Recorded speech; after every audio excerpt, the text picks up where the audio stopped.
little chapel upon which he has gazed each morning for many months.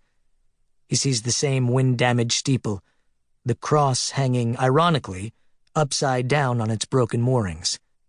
He sees the same 13 parishioners aimlessly wandering the gated courtyard, snarling and spitting like animals, possessed by os demonios do inferno. Raphael has seen so many fall prey to the Satan over the last couple of years. He has seen guards succumb to unclean spirits and attempt to eviscerate each other. He has seen fellow prisoners escape only to leap to their deaths off the cliffs to the east. He has seen distant columns of smoke rising off the rooftops of coastal villages, and he has heard the eerie choruses of the possessed at night like the singing of jackals.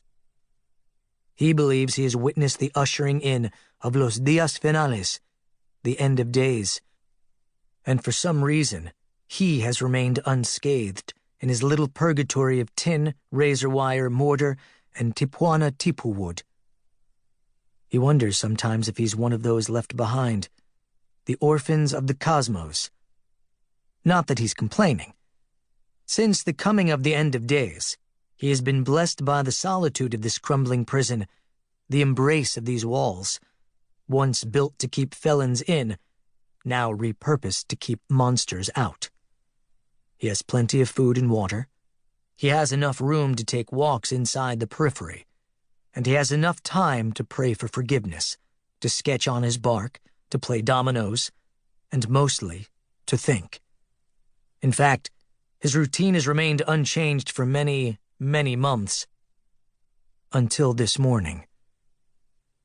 Now he sees the black sky approaching from the South Atlantic, the crackling light around the edges like tendrils of flame.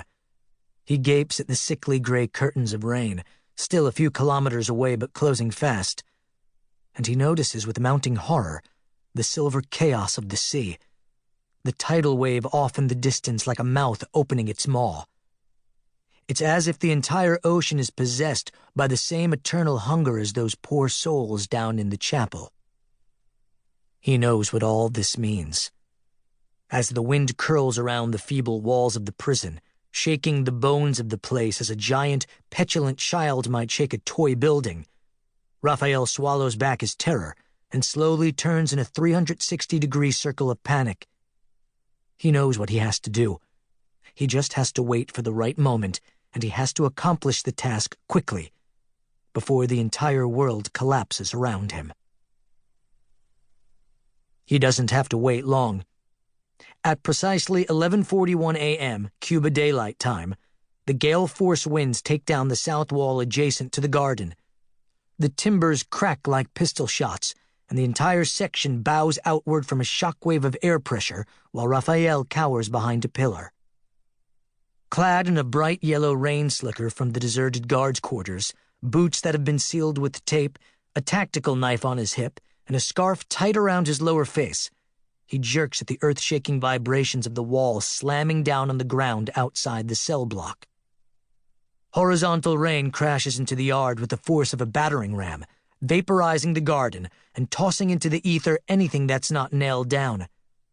Raphael gathers himself, takes a deep breath, and then plunges into the flickering pandemonium of the larger world.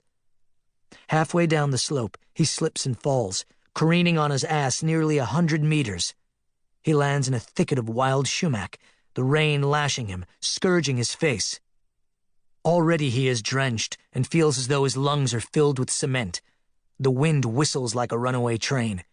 He wills himself to his feet and staggers the rest of the way down the hill to the rugged strip of sand lining the north end of the island.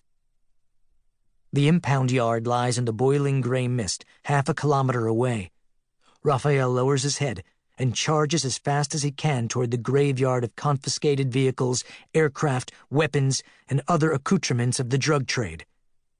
As a pilot for one of the largest cartels in South America, Raphael never sampled his product, never imbibed in his cargo. He always thought of himself as a professional.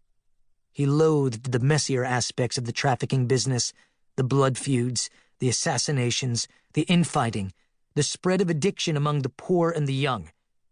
Raphael considered himself above it all, a simple delivery man.